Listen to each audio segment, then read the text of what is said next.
Bismillahirrahmanirrahim. Alhamdulillahilladzi amarana bil amal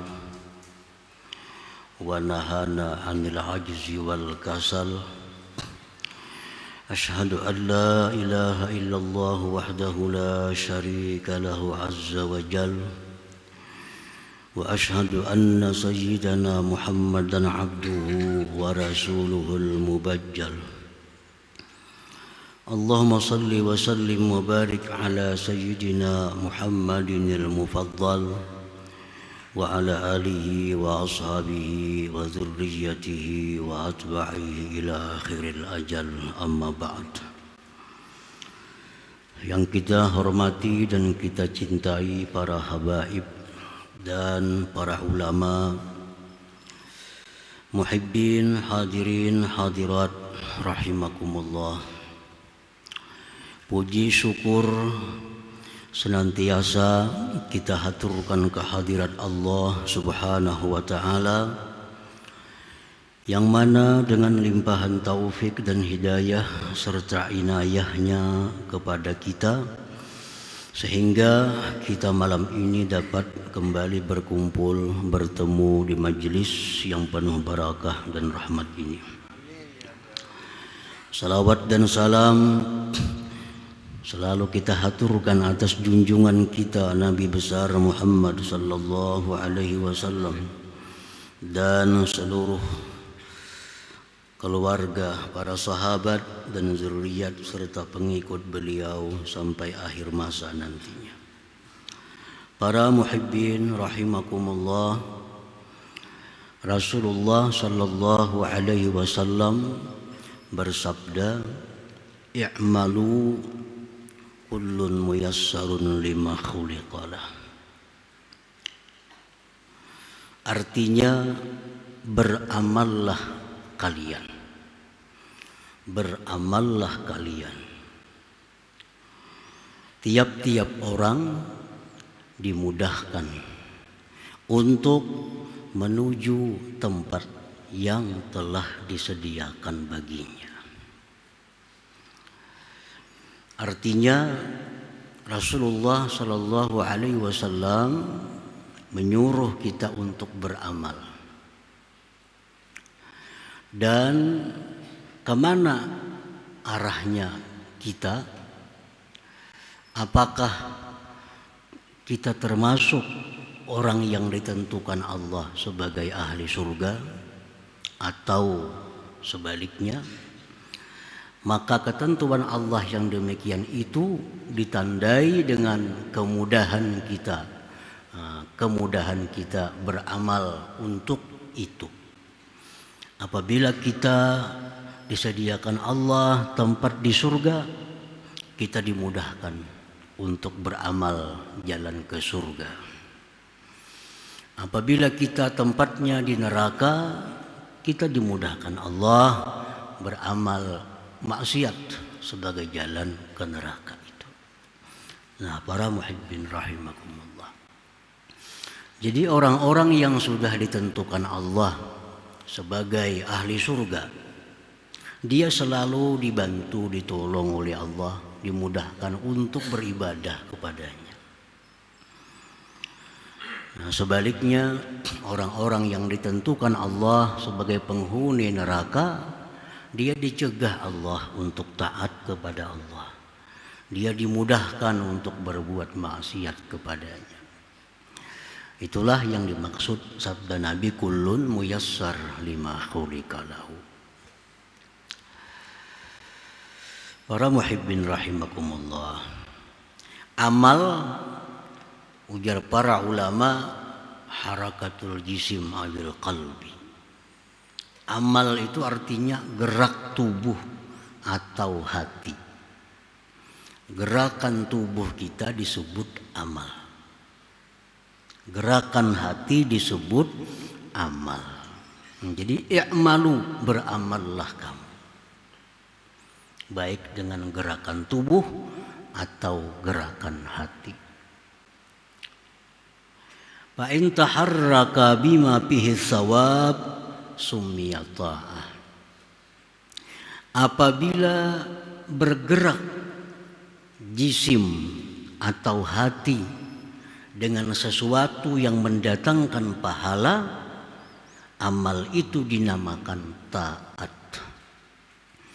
Apabila gerakan tubuh, gerakan hati mendatangkan pahala, dinamakan amal itu amal taat namanya. Wa in taharraka bima fihil iqab yusamma ma'siyatan. Apabila gerakan tubuh atau hati ini mendatangkan siksa, maka itu dinamakan amal maksiat. Jadi maksiat itu amal juga, taat itu amal juga. Tergantung dapatnya. Bila dapat pahala, amal dinamakan taat. Bila dapat siksa, amal disebut maksiat. Nah, kuat beramal, jar amal apa? Orang kuat main judi, kuat beramal juga. Karena amal itu perbuatan. Belum bisa dinamakan amal itu taat atau maksiat sebelum kita mendapatkan nilainya. Bila nilainya pahala, hanyar dinamai taat. Bila maksiat, hanyar namanya adalah bila dosa, siksa, nah itu amal maksiat. Para muhibbin rahimakumullah. Amal yang kita perbuat yang dinamakan taat itu, yang kita bahas ini amal taat. Oleh para ulama dibagi ada 3. Satu disebut amalus syariat, amal syariah. Yang kedua disebut amal tarikat. Yang ketiga amal hakikat. Nah, ketiga-tiganya ini harus kita amalkan. Ketiga-tiganya harus kita amalkan karena itu ajaran junjungan kita Nabi besar Muhammad sallallahu alaihi wasallam. Jangan hanya berhenti sampai syariat atau sampai tarikat, tapi hendaknya syariat, tarikat dan hakikat itu menjadi satu kesatuan dalam amal taat kita itu. Para muhibbin rahimakumullah. Amal syariat itu gunanya, manfaatnya li islahil jawarih, untuk membaguskan anggota. Mata, telinga, tangan, kaki, perut. Nah, supaya bagus itu mesti melakukan amal-amal syariat. Dengan apa amal syariat itu kita lakukan? Pertama dengan tobat. Yang kedua dengan takwa. Yang ketiga dengan istiqamah. Nah, 3 ini. Untuk membaguskan anggota kita, amal syariat. Amal syariat itu apa? Tobat, takwa, istiqamah. Nah, ini mesti dilaksanakan, mesti diamalkan. Tobat, habis tobat hanyar takwa kepada Allah, habis takwa hanyar istiqamah. Istiqamah artinya terus menerus dalam ketakwaan dalam berbagai keadaan apapun. Artinya takwanya itu kada angin-anginan. Kadang waktu miskin takwa, bila kada sing duitan. Nah, bila banyak duit hilang takwanya. Nah, ini kada istiqamah. Atau ada sebaliknya, orang begitu banyak duit rajin beribadat. Bila duit pina sakit, sakit juga ibadatnya. Ini kada istiqamah. Istiqamah itu selalu taat kepada Allah dalam keadaan susah, dalam keadaan senang, dalam keadaan sendiri, dalam keadaan orang banyak, dalam keadaan apapun selalu takwa kepada Allah, istiqamah. Nah, jadi 3 itu dulu yang kita tanamkan dalam diri kita untuk melangkah ke amal berikutnya. Amal syariat ini mesti diselesaikan. Tobat. Nah, dengan tobat itu kita menjadi bersih. Nah, menjadi bersih. Sesudah bersih, tobat itu pembersihnya, lalu diri kita ini kita hiasi dengan takwa. Nah, dihiasi dengan takwa. Takwa itu diperkuat dengan istiqamah. Selalu dalam keadaan takwa kepada Allah Subhanahu wa ta'ala. Nah, para muhibbin rahimakumullah. Jadi jangan ada kita ini memelihara dosa. Jangan ada. Berbuat dosa itu biasa karena manusia. Dan tidak ada jaminan dari Allah seperti Nabi dan Rasul. Tetapi yang diperintahkan itu jangan sampai kita memelihara dosa. Kita berbuat dosa hari ini, tobatlah hari ini. Berbuat dosa malam ini, tobatlah malam ini. Jangan sampai ada dosa itu melekat dalam tubuh kita. Jangan memelihara maksiat. Jangan memelihara maksiat. Itu yang dimaksudnya. Contohnya orang memelihara maksiat macam apa? Contohnya orang yang dalam hatinya ada menyimpan permusuhan kepada makhluk Allah. Nah, ini dalam hatinya ini ada benci lawan 1 orang atau 2 orang, 3 orang dari makhluk Allah. Nah, itu menyimpan, memelihara kebencian. Kita boleh benci kepada seorang makhluk Allah tapi tobat kepada Allah. Jangan dipelihara. Nah, jangan diingun.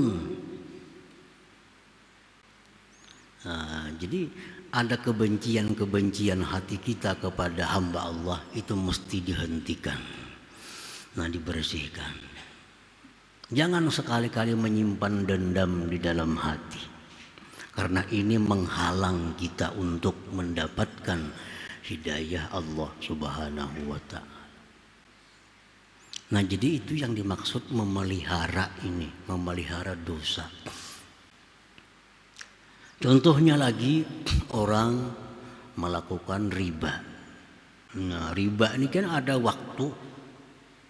Orang membungakan duit itu 1 tahun misalnya. 1 tahun itu berarti kita memelihara dosa. Nah, memelihara dosa. Bagaimana kalau kita mati di tahun itu dalam keadaan berdosa? Nah, jangan memelihara dosa. Kalaupun berbuat dosa, Allah maklum. Tapi segera kembali kepada Allah. Kembali kepada Allah. Jangan disimpan dosa, jangan diingun, jangan dipelihara. Itu aja.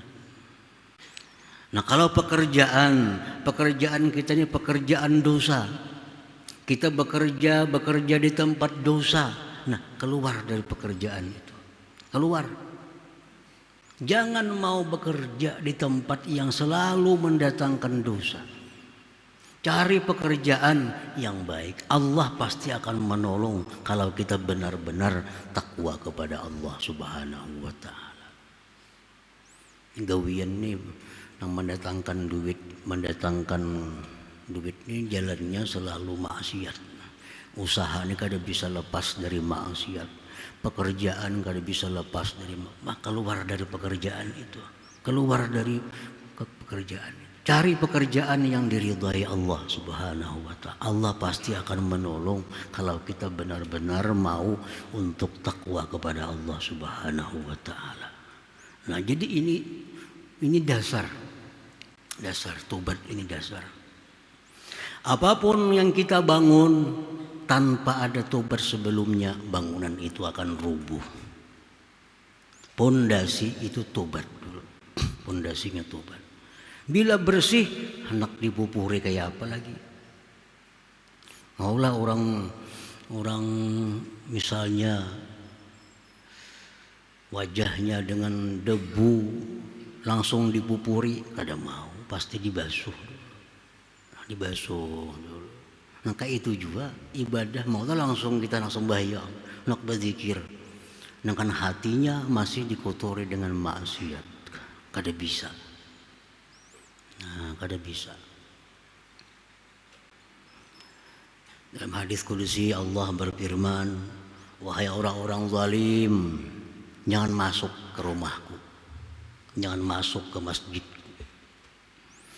Bila kalian masuk ke masjidku akan dapat laknatku. Wahai orang-orang dalam hadis qudsi Allah berfirman, wahai orang-orang zalim, jangan masuk ke rumahku, jangan masuk ke masjidku. Kalau kalian masuk ke masjidku dapat laknatku. Masjid itu rumah Allah yang bersih. Orang zalim itu orang yang berlumuran lumpur dosa. Masuk ke rumah Allah, menguturi rumah Allah, Allah marah. Kembalikan kezaliman itu kepada yang berhak, hanya masuk ke rumah Allah. Itu tata caranya. Tata caranya. Hendak beribadah itu bersih dulu. Tobat dulu. Nah bila tobat hanya takwa, junjung perintah Allah. Ayo baca Quran, ayo berzikir, ayo bersolawat, ayo bersedekah, sembahyang. Tapi tobat dulu. Tobat. Nah, jadi takwa itu mesti istiqamah terus menerus. Nah, jangan angin-anginan tadi. Nah itu amal jawarih ngarannya, amal syariat. Amal syariat. Nah yang kedua ada yang disebut amal tarikat. Ini sudah biris yang pertama tadi maka. Namun pertama tadi belum biris lagi, kada usah masuk ke amal tarikat ini. Nah, birisakan dulu tobat, birisakan perintah Allah dilaksanakan, larangannya dijauhi, istiqamah, hanyar amal tarikat. Apa amal tarikat itu? Manfaatnya li islahil qalbi, untuk membaguskan hati. Kalau amal syariat untuk membaguskan anggota, amal tarikat membaguskan hati. Dengan apa membaguskan hati itu? Dengan apa amal tarikat itu? Satu, dengan ikhlas. Ikhlas. Melakukan perintah Allah, menjauhi larangan Allah. Tidak ada lain selain daripada mengharapkan ridha Allah Subhanahu wa ta'ala. Titik, ingat situ. Itu ikhlas yang sebenar ikhlas. Kenapa sembahyang? Mengharapkan ridha Allah. Kenapa ampih berjudi? Mengharapkan ridha Allah. Nah itu ikhlas. Orang yang beribadah mengharapkan ridha Allah pasti masuk surga. Kada usah mengharapkan surga lagi. Itu sudah otomatis bila orang beramal mengharapkan ridha Allah, mesti ke surga. Mesti selamat dari neraka. Jangan maalah-alang. Beramal masuk surga itu maalah-alang ngarannya. Baik yang tertinggi lagi beramal mencari ridha Allah. Ya ke surga juga. Apa sulitnya? Sembahyang supaya Allah ridha, puasa supaya Allah ridha, bersedekah supaya Allah ridha. Nah bila Allah ini ridha lawan kita, samuaan yang lainnya pun akan kita dapatkan baik dunia maupun akhirat. Bersedekah supaya dipuji orang, belum tentu dapat pujian. Allah sudah pasti kada suka. Tapi kalau kita bersedekah karena ridha Allah didapat, pujian pun akan didapat dari manusia itu. Nah, pujian akan didapat. Nah ini ikhlas. Ini sudah tarikat orang ikhlas ini. Nah ikhlas. Jadi ikhlasnya jangan lagi ikhlas orang awam yang beramal mengharap surga, mengharap kekayaan, mengharap selamat neraka. Aduh, usah lagi itu. Kita beramal ini, menuntut ilmu ini mencari keridhaan Allah. Sedikit saja mau ubahnya itu. Nah, kata dia sulitnya merubah tuh. Selama ini kita beramal termotivasi surga, termotivasi faidah amal. Sudah ganti. Hanya satu, kita beramal hari ini mencari keridhaan Allah Subhanahu wa taala. Nah, itu ikhlas. Yang kedua, amal tarikat itu wasidqi, kejujuran. Nah, kejujuran. Jujur dengan diri sendiri. Jujur dengan hamba Allah. Jujur dengan Allah Subhanahu wa taala. Nah, ini bagian dari amal tarikat. Jujur kepada diri sendiri.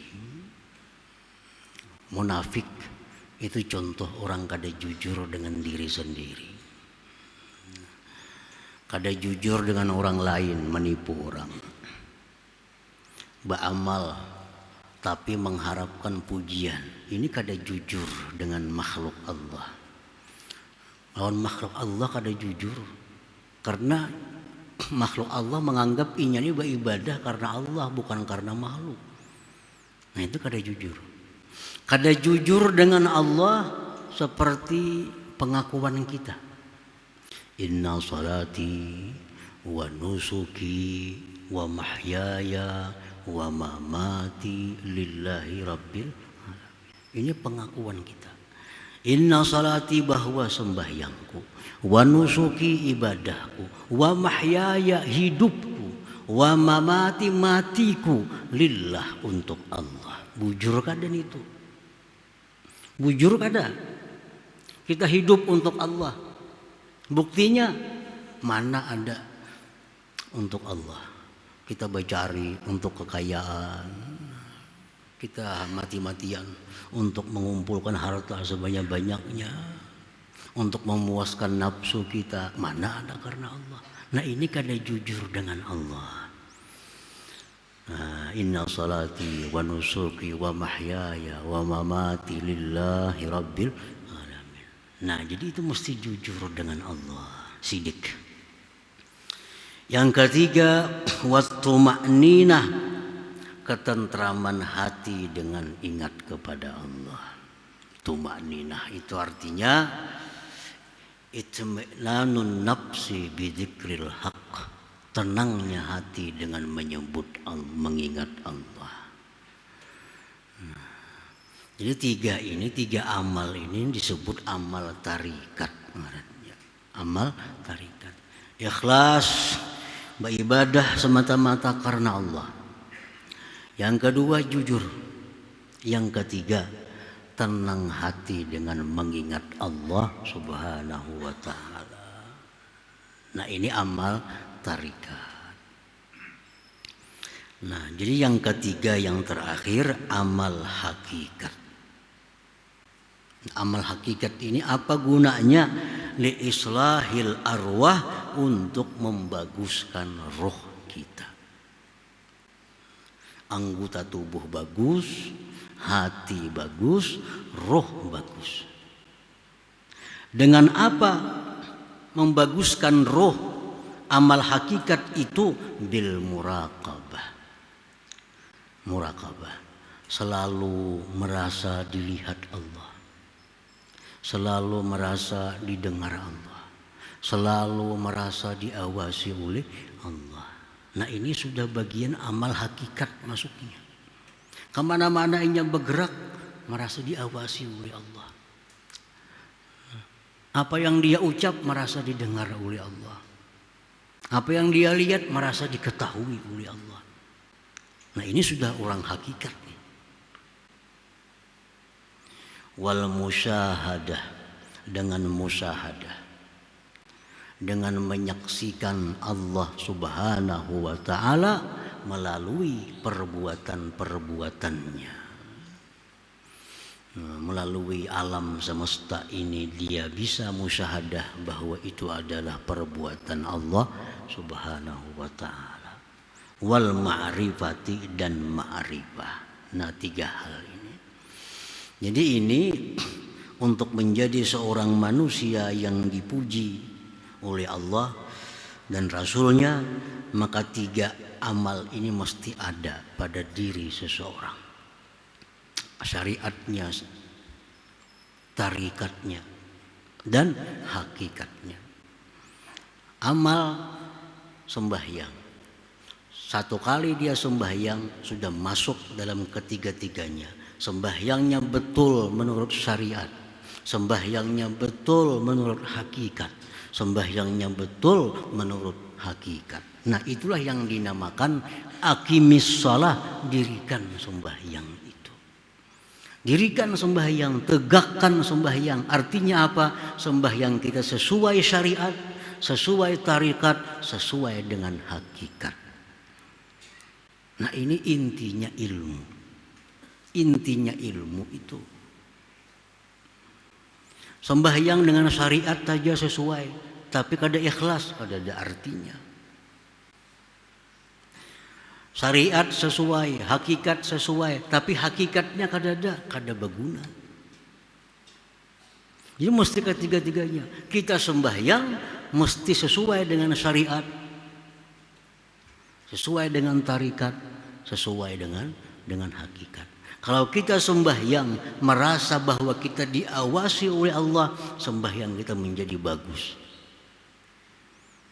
Kita nih sembahyang merasa diawasi Allah, rukunya bagus, sujudnya bagus, tumakninahnya bagus, semua bagus karena merasa diawasi oleh Allah. Itu hakikat sudah masuk ke situ. Nah, jadi setiap kali kita beramal, setiap kali kita beribadah, 3 ini mesti ada, sesuai syariat, sesuai tarikat, sesuai hakikat, supaya amal kita ini diterima oleh Allah Subhanahu wa ta'ala. Nah, para muhibbin rahimakumullah, itulah merupakan bagian inti yang pertama dari kitab Al-Hikam itu, bahwa setiap orang yang membaca kitab Hikam, menyelesaikan kitab Hikam, hendaknya dia itu mesti beramal sesuai dengan 3 amal itu. 1 amal sembahyang, ketiga-tiganya ada, syariatnya, tarikatnya, hakikatnya, supaya sembahyang kita menjadi sembahyang yang dapat kita ambil manfaat di akhirat nantinya. Nah, hadirin hadirat para muhibbin rahimakumullah, ila hadratin Nabi sallallahu alaihi wasallam. Al-Fatihah. Bismillahirrahmanirrahim. Iyyaka na'budu wa iyyaka nasta'in. Ihdinas siratal mustaqim. Ya Allah biha, ya Allah biha, ya Allah bihusn al-khatimah. Ya Allah biha, Allah biha, ya Allah bihusn al-khatimah. Ya Allah biha, ya Allah biha, Allah bihusn al-khatimah. Wa ya ayyuhar-rajul minhu syafa'atan sallu alaihi sallimu wa taslima. Allahumma salli wa sallim